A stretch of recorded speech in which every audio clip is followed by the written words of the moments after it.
Olá, sejam muito bem-vindos. Já pararam para pensar que tudo, absolutamente tudo ao nosso redor está falando uma linguagem secreta? Pois é, hoje a gente vai fazer exatamente isso. Vamos decifrar a linguagem do universo, que é a química. Então, bora mergulhar nessa! Olha só para isso. Pode parecer meio intimidador, né? Mas isso não é só uma fórmula, é uma frase completa contando uma história. Basicamente, ela está dizendo o seguinte: olha, um átomo de carbono na forma de grafite se juntou com uma molécula de gás oxigênio e dessa união nasceu o dióxido de carbono. É a linguagem da transformação, pura e simples. E é aqui que a gente chega na primeira grande sacada de hoje.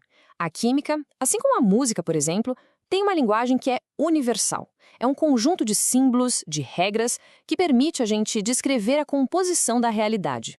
Essa comparação com a música faz todo sentido. Pensa bem, do mesmo jeito que uma partitura do Mozart pode ser lida e tocada por um músico em qualquer lugar do planeta, uma equação química é entendida por cientistas no Brasil, no Japão, em qualquer canto. É uma ferramenta que conecta todo mundo e permite que a ciência avance. Mas, beleza, a química não é só uma linguagem, né? Ela é uma ciência de ação, uma ciência prática. Ela é toda baseada na experimentação, na curiosidade e principalmente na verificação constante. Vamos ver como essa engrenagem funciona. O processo é um ciclo que não para. Tudo sempre começa com alguém observando alguma coisa curiosa na natureza. Isso leva para dentro do laboratório, para experimentação. Tudo feito com muito cuidado. Daí, os resultados são publicados para todo mundo ver. Mas é aqui que está o pulo do gato: a reprodutibilidade.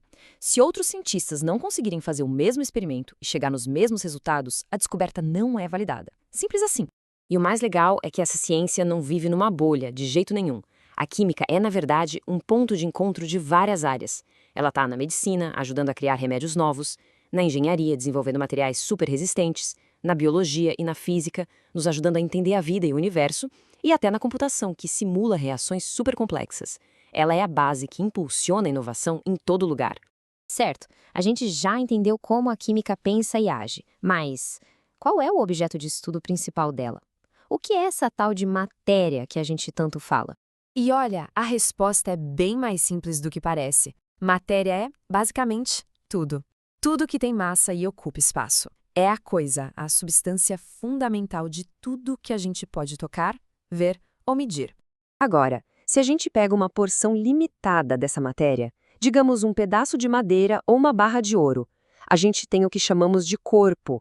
É um pedaço do todo, mas ainda sem uma função específica. E quando a gente dá uma função para esse corpo, quando a gente molda ele com um propósito em mente, aí sim ele se torna um objeto.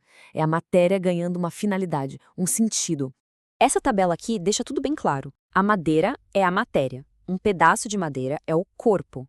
E a cadeira de madeira, ela é o objeto. A mesma lógica vale para o ouro, que vira um anel, ou para uma pedra de granito que se transforma numa estátua. É uma jornada bem interessante da possibilidade para a realidade concreta.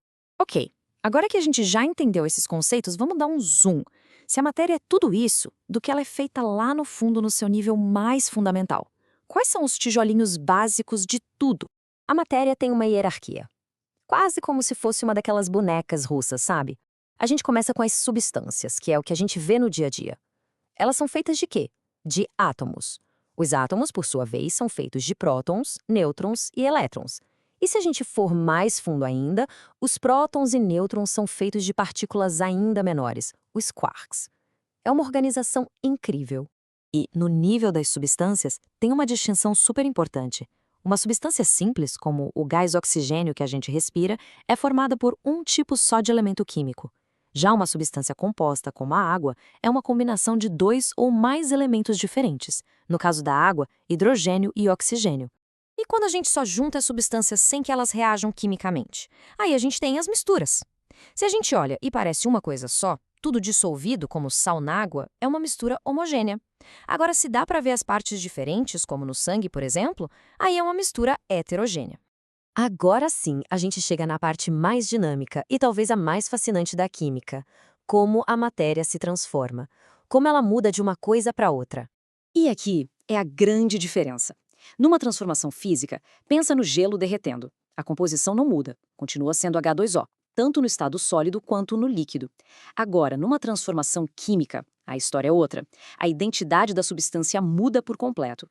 Os gases hidrogênio e oxigênio reagem, suas ligações se quebram e se refazem para criar uma coisa totalmente nova, água líquida. Uma nova substância nasceu. Então, para a gente fechar, fica essa reflexão. Se a química é essa força poderosa que está o tempo todo moldando e recriando o nosso mundo, desde os materiais do futuro até o jeito como o nosso corpo funciona, qual será a próxima grande transformação que ela vai nos trazer? O que será que o futuro nos reserva através dessa linguagem universal do universo? Fica aí a pergunta.